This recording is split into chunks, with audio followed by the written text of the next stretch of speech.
New girl in a French school. Rosita's immigration story.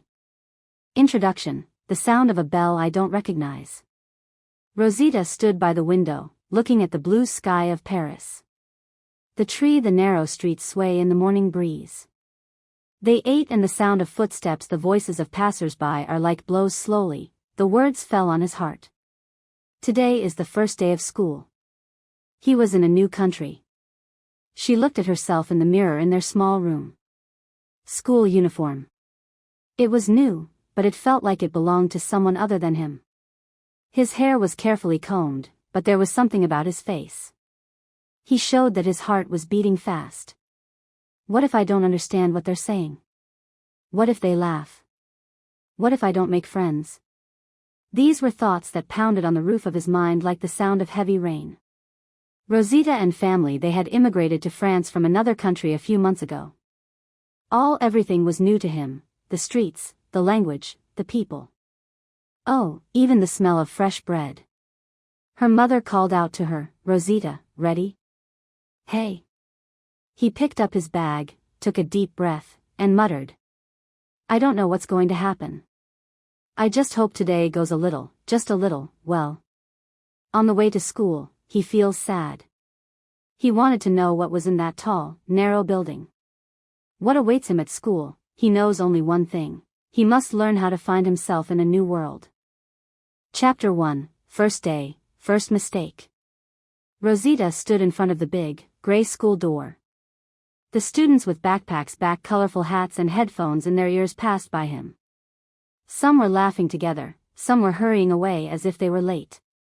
He stood silently, looking at the sign above the door. Grand School.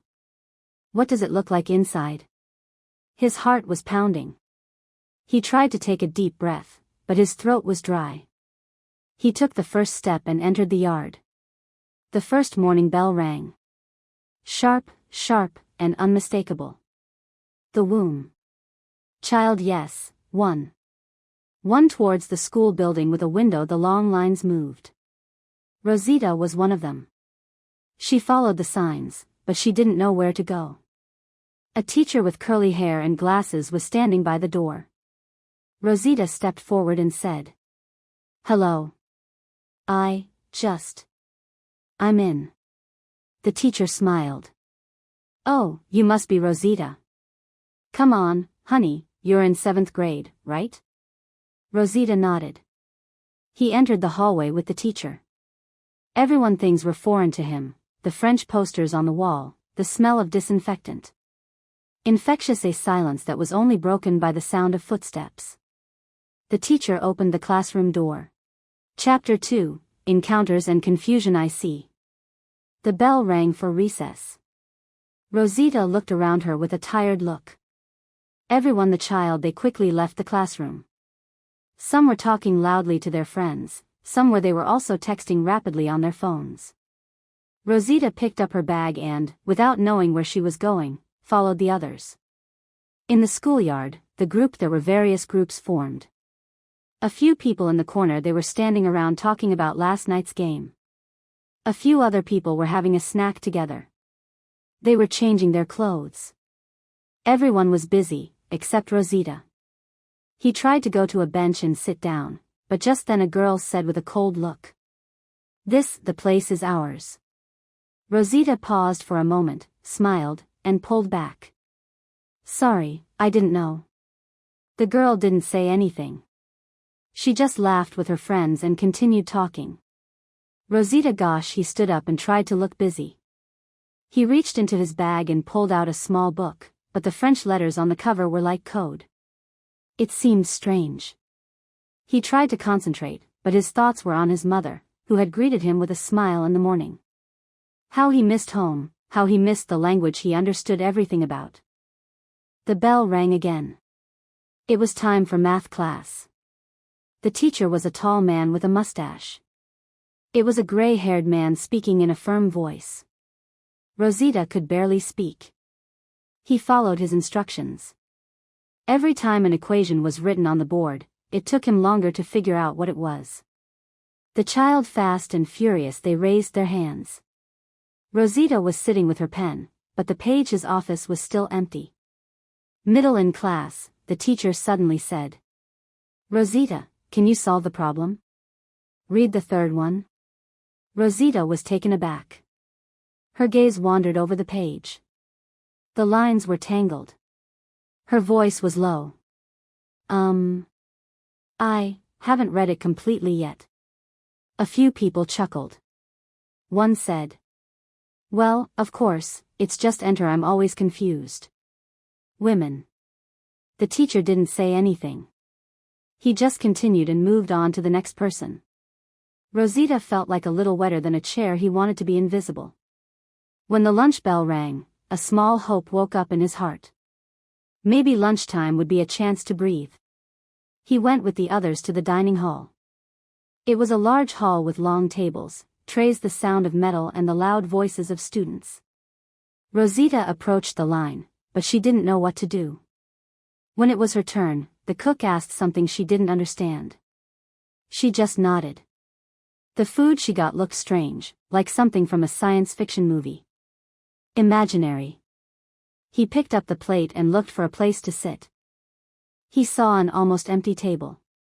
He sat down comfortably and began to open the knife and fork. But he had not yet eaten the first spoonful when a voice came from behind. "You can't sit there.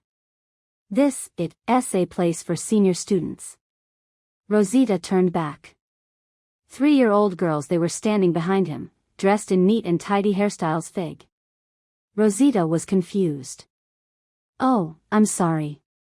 I didn't know." The girls turned their heads, ignoring what he said. Rosita seen he picked it up, the plate almost turned upside down, a few drops sauce dripped onto his clothes. He silently turned to the corner. He went and sat down on a plastic chair. His appetite had completely disappeared. After lunch, the walk back to class was like walking through a dark forest. He felt like everyone was looking at him. Like someone everyone was looking at. The laws of he breaks the writing without even knowing it. In the next class, the girl sitting next to him said softly, "You're the girl who just arrived, right?" Rosita glanced over.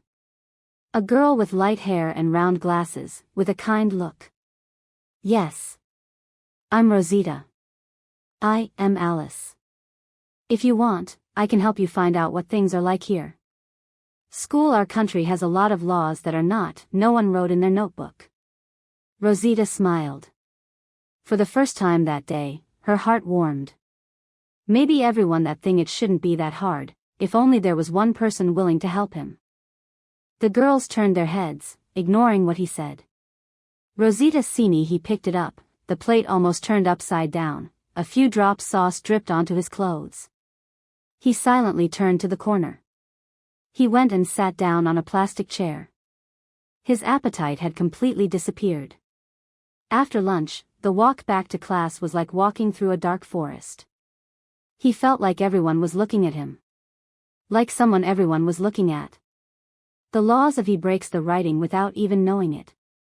In the next class, the girl sitting next to him said softly, "You're the girl who just arrived, right?" Rosita glanced over. A girl with light hair and round glasses, with a kind look. "Yes. I'm Rosita. I am Alice. If you want, I can help you find out what things are like here. School, our country has a lot of laws that are not, no one wrote in their notebook." Rosita smiled. For the first time that day, her heart warmed.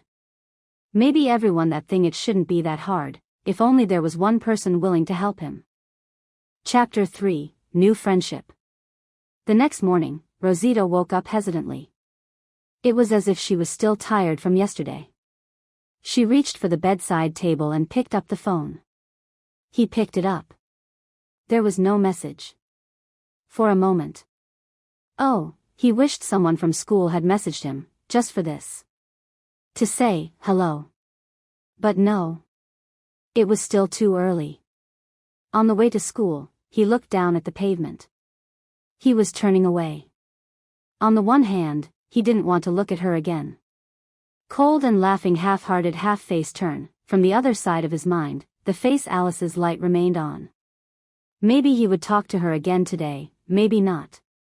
When he entered the classroom, Alice had arrived early and had taken the seat next to him. He had held his hand. When his eyes their faces fell, a quiet smile between them. The words were exchanged. Rosita was the same. Sit down. Are you better today? I don't know, maybe. But I still don't understand many things. Alice opened her notebook and said in a joking tone. Well, then I need to give you a map. Give me a secret school secret. For example, you'll know which lunch table is safe, which teacher hates being late, and which kid, you shouldn't go near them. Rosita laughed. She laughed out loud for the first time. She felt as if a little bit of the ice of loneliness inside her was starting to melt. That day, during recess, Alice introduced Rosita to a few of her friends.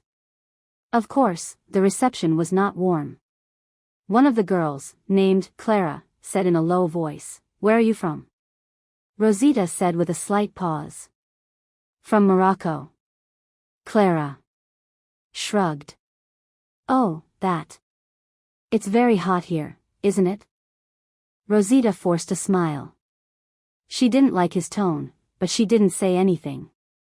She was glad to be able to Cam was not alone. After school, Alice stood next to Rosita. "Would you like to come to school with me tomorrow?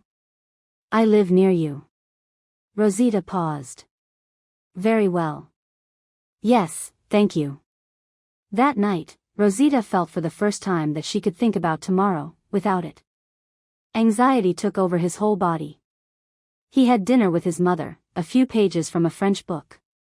He read it, and even the notebook. Oh, for the vocabulary notes. Made new ones.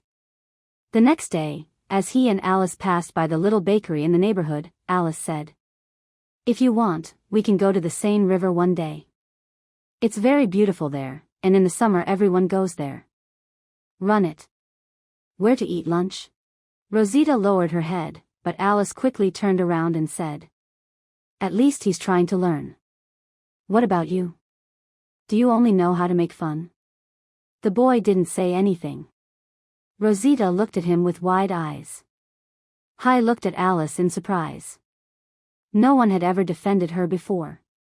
In the afternoon, Rosita returned home, opened her diary and wrote, "Today, I felt like maybe it's possible to laugh in this school too. Maybe it's possible to laugh at this. Make room for memories. Not just memories. Hard times, but also the moment, the ones that warm you up, even if they're short." Chapter 4, I have found my place. The first month of school has passed. The days that used to come like mountains are now like hills.